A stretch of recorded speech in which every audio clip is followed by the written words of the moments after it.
Anyway, I wanted to move on to a team we haven't really, I'd just say, celebrated much or talked about in a positive light much at all, really, and that's Everton. They beat Bournemouth 3-0 in a really easy game for them, really. Bournemouth were horrendous trying to play it out the back. You can see what they're trying to do, but Everton finally broke their duck, really, against a really sloppy team. So they had 25 attempts at goal in this game. You'd expect them to have won with that much, but their XG is amongst the highest in the league. I think it's like fifth highest XG of 17.56, but they scored 9 goals. Higher than Man City's. Yeah, the deficit between the expectation and reality is so far off that Sean Dyche is right. In every post-match, he's been saying, we should have scored more goals. We should have scored more goals. And they finally did. It took a really awful Bournemouth team to enable that.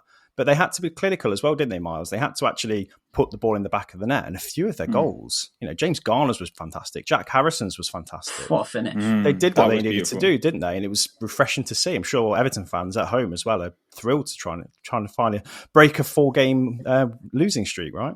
Yeah, absolutely. And I think to be able to get that result at home, they've had a couple of good performances recently and a couple of decent results as well. But getting that at Goodison Park is so crucial because there's so much uncertainty around the club right now. And there's so much for fans to kind of be stressed about with this talk of a new ownership coming in and the kind of league position they were in. It felt like they deserved a good home result. And this is what they got. It feels like for the longest time, we've been talking about Everton as a bit of a crisis club because of matters off the pitch. So it's nice to see them kind of get things right on the pitch for a change. And that coincides with Dominic Calvert-Lewin coming back into the team and looking in much better form. James Garner he should have, but he's playing very well again, which is a good sign. James Garner, like you mentioned, I think is living up to some of the potential that we knew of him when he was back at Man United as well. There was even talk of United trying to bring him back in the summer, wasn't there, to a degree, because I think they were looking for midfield options. And yeah, I think he took his goal well. It was fortunate that it came from a mistake from Bournemouth, but you have to take those.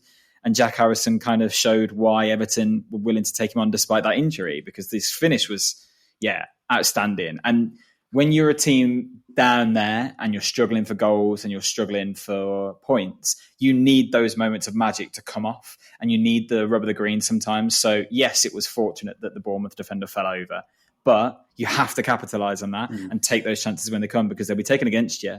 You know that. They've seen that the hard way. So yeah, it could have been a lot more than 3, to be honest. Bournemouth looked absolutely terrible, didn't they? Yeah. We could talk about Bournemouth, but we're going to stick on Everton at the minute, Dave, because I think Sean Dyche has been quite vocal in saying that it will come. If they keep playing the way they're playing, it will come. And this is the game where it finally did. Do you think that Everton have been unlucky then? Has it been a confidence thing? Has it been just things like this game haven't come their way and these kind of breaks? What's been the thing that stopped them from scoring as many goals as they definitely should have scored? It definitely feels like something's clicked. And I think the game where I particularly see a lot of it came together was the one against Brentford, which, it was comprehensive victory really in the end and quite an impressive one. And I think a lot of their players, particularly the attacking players, are actually making their mark now. And it's something that they really did struggle with. We mentioned they obviously struggling to score goals. I think Abdoulaye Doucouré has been an absolute sensation this year. Definitely, I'd say he's been their player of the year. I think he's got something like the 4th best XG to goals in the league, which is just ridiculous. But he's affecting games week after week. He's definitely added something different to their attack. He's playing a little bit more advanced, I feel, than he was last season. And you mentioned the likes of, James Garner took his goal really well in this game.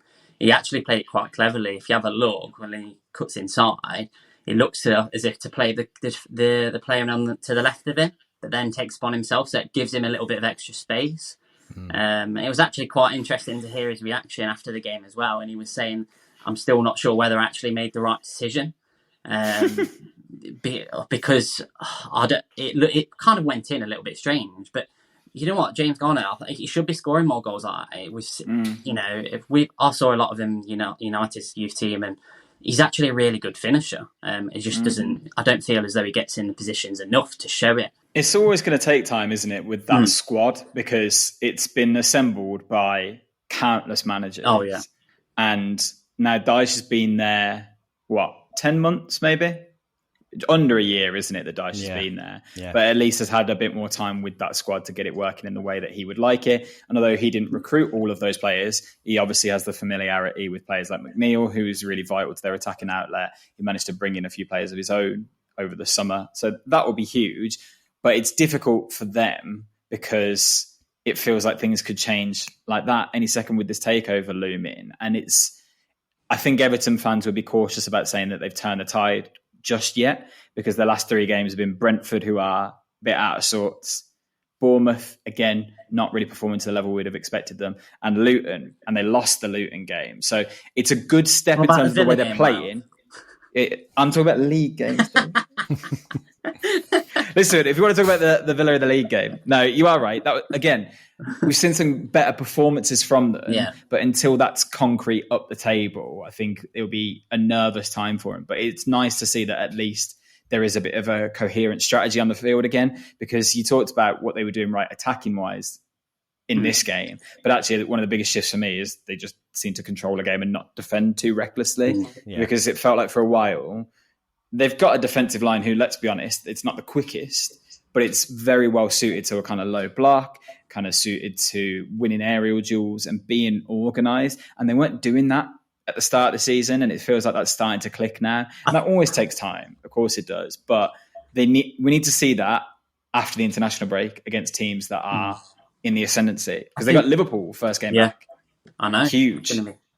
Interesting one. I think there's definitely been a switch in the intensity. You only have to watch Everton now to see, how quickly they're coming out the blocks. They're pressing a lot higher. It's a real breath of fresh air to see, I think. And here's an interesting stat for you. Abdoulaye Doucouré, whenever he's scored for Everton, they've never lost a game. He's an influential player, isn't he? Yeah. Do you remember when he was first coming through at Watford and there was talk of him going to like PSG or Arsenal, like really highly rated, and it kind of felt like he fell out of favour for a while at Everton, and he came back in towards the end of last season, basically saved them, and it's nice to see him kind of continue that momentum. But it's difficult in this league at the moment, because you look at the newly promoted teams, you think they're going to really struggle. Bournemouth and Brentford, as I mentioned, already look quite weak. So Everton have got an opportunity to at least avoid that kind of fight again this year if they can pick up some form. But then you look at straight after the international break, they've got Liverpool, West Ham, they're back in the cup again, which they should win really, because they've got Burnley in there. So it'd be nice to see them continue that run. Brighton, Crystal Palace, United. How many points do Everton get from those 5 games? Because they've got to keep this momentum going.